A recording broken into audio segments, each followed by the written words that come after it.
Sunday night's French election returns are old news now. Now it's the new race that starts until May the 7th and the runoff. And just because the polls got it right this time in the first round, there's a good argument for taking a step back to think. For the first time since World War II, neither the main center-left or center-right parties will be on the ballot in France. Instead, it's a far-right stalwart versus a 39-year-old centrist. She gave her speech in the Rust Belt northern town of Hénin-Beaumont, which she's made her bastion. He gave his in Paris. He talked of opportunity. She spoke of frustration and despair. The contrast is stark as the growing divide between the haves and the have-nots. The first round highlighted the unwinding of France into four main blocks, with the conservatives and the left eliminated from the runoff. Will the next 2 weeks exacerbate that divide between those who see globalization as an opportunity and those who have reason to fear it? Will it spark the sort of bitterness and resentment that emerged during the Brexit referendum campaign? And is Emmanuel Macron such a shoo-in to beat Marine Le Pen? Today in the France 24 debate, it's Macron versus Le Pen. With us, Paris Municipal Councillor Anne Le Breton, supporter of Emmanuel Macron. Thank you for being with us again. Thank you. We welcome back as well Michael Salah, who heads the National Front for the Northwestern Parisian suburban département of the Val d'Oise. Welcome back, sir. Thank you very much. Welcome back as well to Oxford historian Sudhir Hazarisingh, who's the author of How the French Think. Nice to see you again. And political strategist Famke Krummüller of Open Cities. Nice to see you. The France 24 debate on Facebook and on Twitter, the hashtag F24debate. Yeah, the pollsters got it right. They didn't get the turnout quite right. It was higher than they predicted. 78%, almost exactly the same number as 5 years ago. The result, though, well, it's radically different from 2012. Gone are the socialists. Gone is the center-right. Instead, and these are the official numbers now from the Interior Ministry, Emmanuel Macron on 24%, Marine Le Pen 21.3%, François Fillon just breaking the 20% mark, and Jean-Luc Mélenchon of the far left 19.5%, while the Socialist Party has its worst show since 1969. Now, 9 months ago, Emmanuel Macron was still the economy minister in the government of François Hollande. Now, he's the frontrunner to be the next president of the Republic, eliminated, as you saw, those four names. And Emmanuel Macron, who's now spinning this as optimists versus pessimists. In 1 year, we have changed the face of French politics.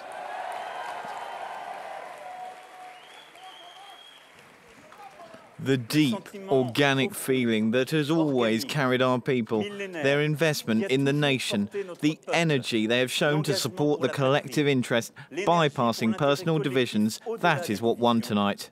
Anne Le Breton, Emmanuel Macron came from a socialist government. He's not himself a socialist. You're not a socialist. No. When did you suddenly think to yourself, I'm going to jump ship and be with him?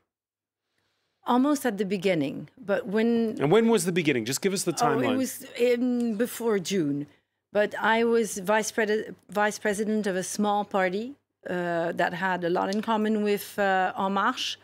And I really tried to bring that small party to En Marche. And that's why I stayed back for a few months. But it wasn't that intention. And it was an immediate interest in what he was doing, because I had, and we were a lot of people, to have the same intuition that something really needed to be done, and there was a historical moment to grab. Something needed to be done. What needed to be done? Because the same intuition that he very strongly had, that the Socialist Party was coming to a crash. And I remember saying at that time that the fact that it was kind of the time of the right of the Républicain Party to get in was going to kind of overshadow the fact that they were in the same situation. Both those major parties were suffering terrible internal divisions and real divisions of vision. And so he had this intuition that something else, another political movement had to be created so that French people would have an alternative to vote, to turn to. Because, of course, we are very much against the Front National, that is now number... We knew the socialists were imploding because we saw François Hollande's popularity ratings, which were at record lows. The center-right, what gave you that intuition? Because before François Fillon's parliamentary payroll scandal in January of this year, we didn't see that he would implode in this way. Well, we thought maybe it was going to happen, you know, a little bit later, but definitely there was a sense that it was going to happen anyway. So maybe the scandals kind of precipitated something that was in the making. Franca Krummeler, when did you start to think, Macron, he's for real?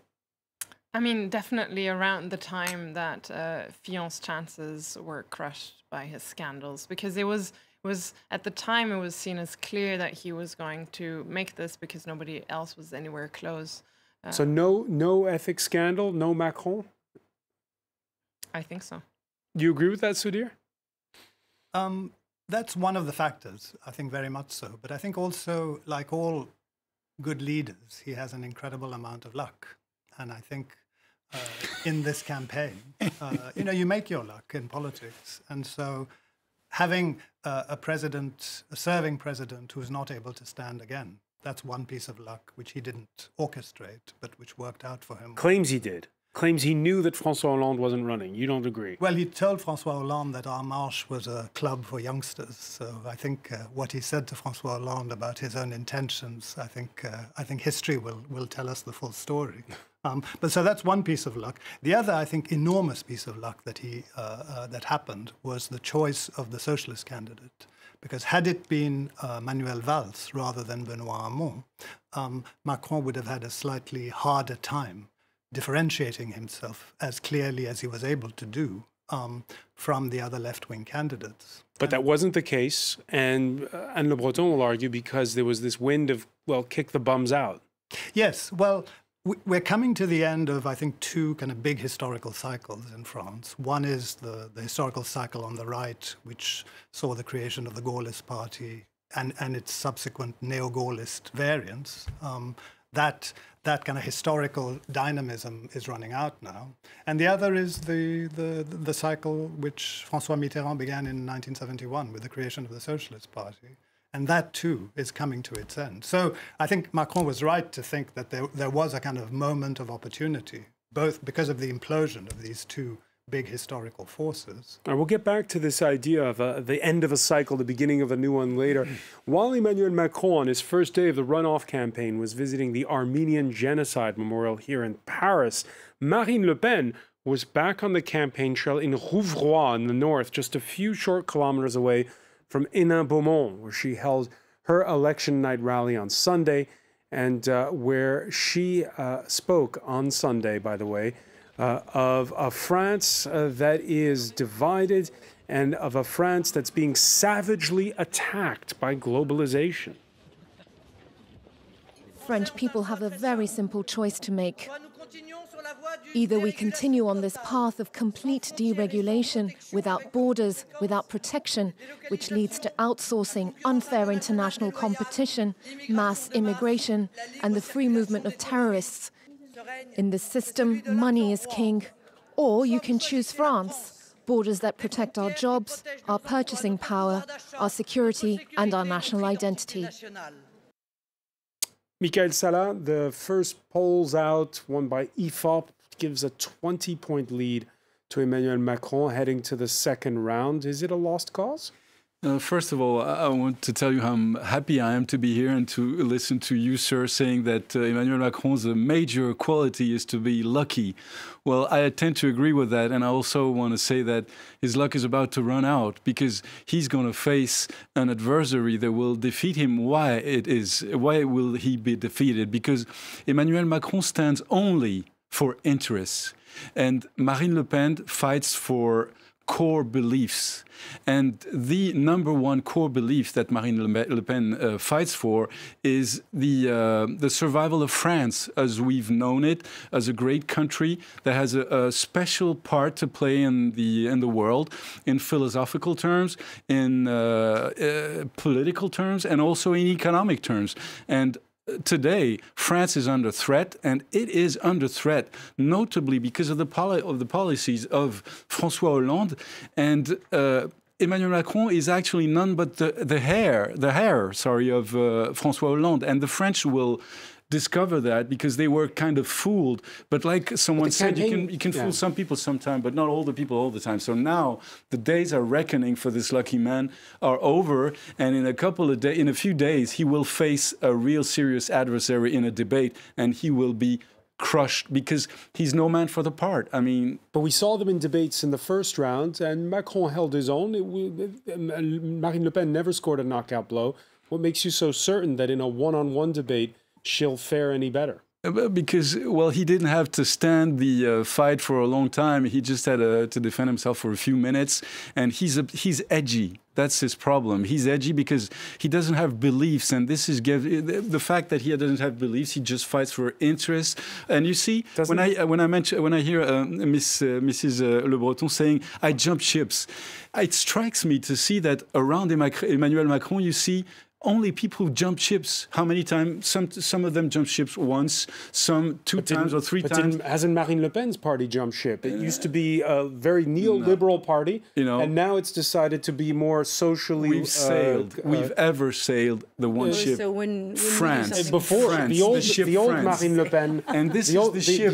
The old Marine Le Pen was not protectionist. Marine Le Pen is 48. I don't see her as being an old politician. She has experience, and you know what? Yeah. To me, the ultimate test in this world that we live in, which is a very dangerous world, is you have to be a leader who has to play in the big league with Donald Trump, Vladimir Putin. I mean, Emmanuel Macron is not up to par with these guys. He waits in another category. He can't fight these guys. So we need a true stateswoman, and she's the one. Emmanuel Macron is not fighting in his league. I'm sorry. And the French will discover that in a few days. Mr. Salah, we had a similar debate last week, I think. Did we? You pounded your assertions on me that we would be out of the race and you would be front of the race. I said this? So, yes, you did last week. And so hopefully you'll be wrong again.